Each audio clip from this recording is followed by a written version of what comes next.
Salam kasih sejahtera untuk kita semua. Shalom, Om Swastiastu, Namo Buddhaya, salam kedamaian rahayu. Marilah kita lebih dahulu bersama-sama memekikan salam nasional dan perjuangan kita. Salam Pancasila. Salam Pancasila. Merdeka! Merdeka!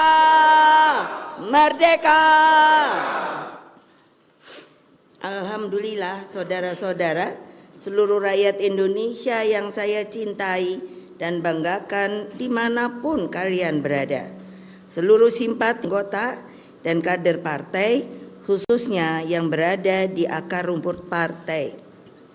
Rekan-rekan pers dan hadirin sekalian. Hari ulang tahun PDI Perjuangan ke-52 ini sungguh istimewa. Mengapa? Sebab setelah berjuang dengan penuh kesabaran revolusioner selama 57 tahun, sejak 1967 sampai tahun 2024, akhirnya atas kehendak Allah Subhanahu wa Ta'ala, sebuah keputusan yang luar biasa telah dikeluarkan melalui surat penegasan pimpinan MPR RI atas tidak berlakunya lagi TAP MPRS nomor 33 tahun 1967 tentang pencabutan kekuasaan negara dari Presiden pertama Bung Karno. Pimpinan MPR RI juga menegaskan bahwa tuduhan Bung Karno pernah berkhianat mendukung pemberontakan G30 SPKI tidak terbukti dan batal demi hukum.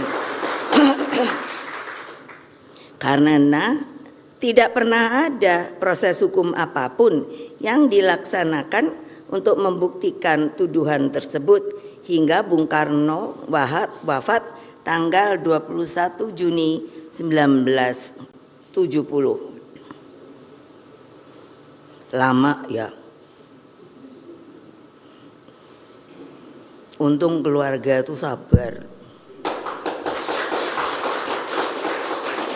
Kalau jangan kejadian gini lagi. Tapi kalau memang salah harus salah. Ini namanya politisasi. Saya atas nama pribadi, keluarga Bung Karno, dan juga keluarga besar Partai Demokrasi Indonesia Perjuangan mengucapkan terima kasih yang sebesar-besarnya kepada pimpinan dan seluruh anggota MPR RI periode 2019-2024. Kita ketahui bahwa MPR itu adalah singkatan dari Majelis Permusyawaratan Rakyat. Jadi adalah penjelmaan seluruh rakyat Indonesia. Karena itulah juga ucapan terima kasih yang setulus-tulusnya saya sampaikan kepada seluruh rakyat Indonesia dimanapun kalian berada atas pelurusan sejarah Bung Karno tersebut. Ucapan terima kasih juga saya sampaikan kepada Presiden Prabowo Subianto yang telah merespon surat pimpinan MPR RI terkait tindak lanjut pemulihan nama baik dan hak-hak Bung Karno sebagai Presiden Republik Indonesia pertama.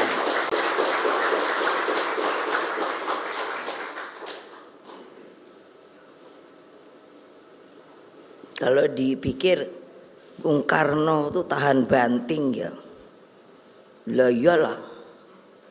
Waktu beliau itu kami keluarga tuh bingung. Saya mesti cerita karena apa? Ketika saya pergi ke Seknek untuk menanyakan bapak saya ini sebetulnya diapakan toh? Jadi dong, Presiden tiba-tiba waktu itu ditahan, bukan ditahan, enggak tahu, di Istana Bogor. Saya nanya, statusnya apa? Enggak ada yang berani jawab. Enggak ada. Jadi kami keluarga pada waktu itu tidak tahu status Bung Karno itu opo. Nah makanya saya bilang, jangan loh orang Indonesia yang berkuasa melakukan hal-hal seperti itu lagi loh. Nunggunya aja keadilannya lama sekali kan, setengah abad lebih.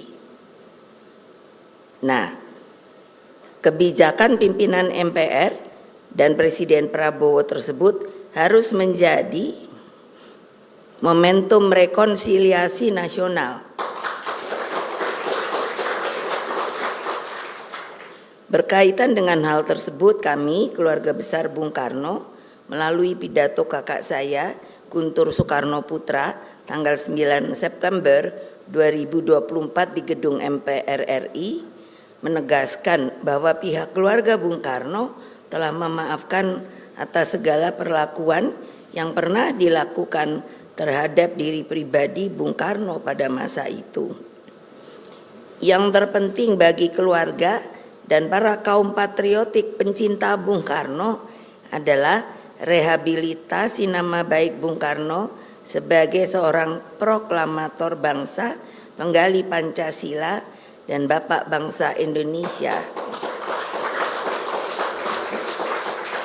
Jadi dengan demikian kita sebagai partai ideologis yang mengikuti yang namanya ajaran, ide, hal-hal yang telah begitu banyak diberikan kepada bangsa dan negara ini oleh beliau, kita artinya tidak perlu takut-takut lagi, tidak perlu sembunyi-sembunyi lagi untuk membicarakan hal-hal yang telah beliau sampaikan dari sejak muda sampai wafatnya, yang namanya ide dan lain-lain sebagainya, yang nanti saya akan bacakan berupa rangkuman dalam buku dan lain-lain pidato, sehingga dapat diajarkan, dipelajari kembali. Marilah kita mengambil pelajaran dan memetik hikmah dari peristiwa tersebut agar semua lembaran kelam sejarah bangsa tidak terulang lagi. Sebetulnya untuk apa toh saya justru membuat pembukaan pidato ini? Kita ini tidak hidup untuk di sini saja. Sekarang bukan, tapi jauh for the future our nation. Jadi untuk apa? Demi keselamatan dan masa depan anak-anak dan cucu-cucu kita, cicit-cicit, mboh canggah apa-apa segala macam. Karena kalau tidak begitu, siapa yang akan meneruskan? Apakah hanya cari kekuasaan saja? Apakah hanya akan mencari duit saja? Ini sebuah big pertanyaan besar saya. Pewarisan ini bukanlah hanya sekadar untuk anak cucu kita, namun bagaimana Indonesia mencapai kejayaannya dan abadi sepanjang masa. Saya seringkali bukan hanya berpikir, kan suka lihat-lihat, saya ini orang yang senang lihat segala macam begitu. Terus saya pikirkan, kenapa kok ya banyak sekali tagline sepertinya kok orang lupa ya, kita nih namanya Indonesia Raya. Jadi saya mempertanyakan pada diri saya sendiri, tolong dijawab oleh kalian. Lah kok banyak sekali tagline seperti Indonesia Kerja, Indonesia Emas, dan lain-lain. Lah itu kan nggak jelas menurut saya loh, dan saya dapat pertanggungjawabkan. Lah maunya saya Indonesia Raya. Nah gitu loh. Itu kan berkibarnya aja rasanya sampai ke sono.